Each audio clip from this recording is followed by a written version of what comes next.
Bachelor point তো আসলে বাংলাদেশের সবচেয়ে বড় আইপি এবং এইবারের ব্যাচেলার পয়েন্ট সিজন 5 যেটা আমার মনে হয় যে সবচেয়ে বেশি ওয়েটিং একটা সিরিজ ছিল। যে আমরা আজকে কাজল আরিফিন অমির কথা বলতে হয়, যিনি এটার ক্রিয়েটার আর কি। আমি খুবই পছন্দ করি তাকে এবং তার সাথে তো আমাদের অ্যাটলিস্ট আমার বেশ কয়েকটা কাজ করা হয়েছে।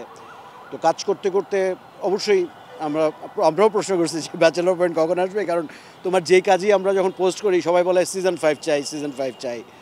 তো ও আসলে ভাবছিল এবং কাজল আরিফিন অমি আসলে যেটা চাচ্ছিল সেটা হচ্ছে যে 4টা সিজন পার করে দিয়েছে ব্যাচেলর পয়েন্টের। প্রত্যেকে অনেক লাভবান হয়েছে ব্যাচেলর পয়েন্ট সিজন দিয়ে, বা গাড়ি বাড়ি করছে, অনেক কিছু করছে। বাট অমি আসলে খুব একটা কিছু আসলে করতে পারেনি, কারণ সে আসলে পরিচালক হিসেবে একটা রেমুনারেশন নিয়ে কাজ করছে। সো ব্যাচেলর পয়েন্ট সিজন 5টা সে চাইছে যে আমি তার যেই কোম্পানি বুম ফিল্মস সেটা থেকে সে একটা প্রযোজনা করবে এবং এইখানে তার আরেকটা জিনিস ছিল যে সাধারণ দর্শক তারা তাকে এই জায়গায় আনছে, তো তাদের প্রতি একটা দায়বদ্ধতা ছিল যে এটা যদি ওটিটি খালি যদি করতো বা ওয়েব হিসেবে যদি রিলিজ দিত, পেইড প্ল্যাটফর্মে রিলিজ দিত, তাইলে আসলে তার দায়বদ্ধতা আমার মনে হয় যে সম্পূর্ণ হইতো না। অনেকেই হয়তো ব্যাচেলার নাই, অনেকে হয়তো আগের যেই ইয়াং বা ইউথ যেটা ছিল সেটা নাই, সবাই কেউ বিদেশ চলে গেছে, কেউ বিভিন্ন অন্যান্য কাজে ব্যস্ত হয়ে গেছে। তো এই 2.5 বছর পরে ব্যাচেলার পয়েন্টে যে ক্যারেক্টারগুলি তারা কেমন আছে সেটা করতেই কিন্তু আসলে আপনার 8-10 পর্ব লেগে যায় আর কি, তারপরে না আসলে গল্প দানা বাঁধে। তো আমি বলবো যে প্রথম 8 পর্ব কিন্তু এক ধরনের ইন্ট্রো, এরপরের কিন্তু আপনি কিছু গল্প দেখতে পারছেন, যেটা 9 থেকে 16।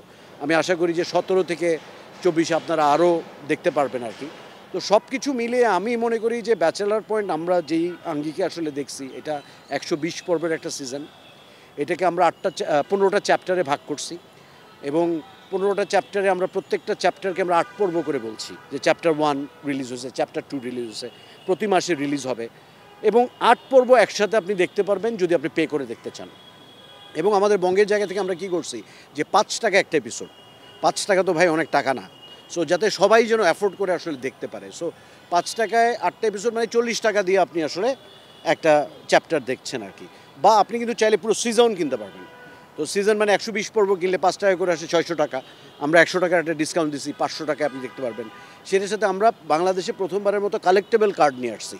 তো এই কালেক্টেবল কার্ড কী করছে, একটা হচ্ছে আপনি রেখে দিতে পারেন সংরক্ষণে, আরেকটা হচ্ছে এইটা আমরা যে সামনে যতগুলি ইভেন্ট করবো এই 15 মাসে, যে ধরেন কিছু কার্নিভাল করব, কিছু মিট দ্য স্টার করব, সেলিব্রিটি করব, সেসব জায়গায় আপনাকে এই সিজন পাসটা আপনাকে অ্যাক্সেস দিবে।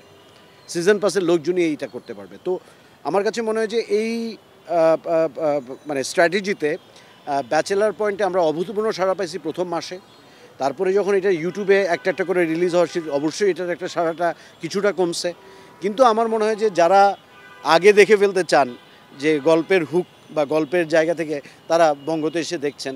তো সোফার এই 2টা চ্যাপ্টারে বা 2 মাসে আমি বলবো 4 লক্ষর বেশি পেইড সাবস্ক্রাইবার আমরা আসলে পাইছি। এবং এখানে একটু উল্লেখ্য বলা আর কি যে বাংলাদেশে আসলে পাইরেসিটা অনেক বেশি আসলে, এবং পাইরেসিটা এমন জায়গায় চলে যায় যে টেলিগ্রামে আপনি যখন পাইরেসি করবেন ওরা তো লিঙ্ক দেয়, আপনি আসলে এটাকে কোনোভাবেই স্টপ করতে পারবেন না। তো এই পাইরেসি ডেফিনেটলি একটা কন্টেন্টকে ক্ষতিগ্রস্ত করে আর কি। তো আমরা ট্রাই করছি এটার বিরুদ্ধে স্টেপ নেওয়া, এটার বিরুদ্ধে এক ধরনের প্রতিকার করা, কারণ এইটা যদি আসলে আমরা রোধ না করতে পারি, কেউ আসলে এত বড় কন্টেন্ট এত হিউজ ব্যানারে আসলে করবে না। তো যাই বলি নাই বলি, আমি বলবো যে ব্যাচেলার পয়েন্ট সিজন 5 খুব সাকসেসফুলি যাচ্ছে এবং আমরা আশা করব যে এই সাকসেস অব্যাহত থাকবে 15 মাস ধরে, এবং দর্শক ওই যে যার এখনও অতৃপ্তি আছে সে আসলে তৃপ্তির জায়গায় চলে আসবে এবং বলবে যে ওকে সিজন 6 চাই।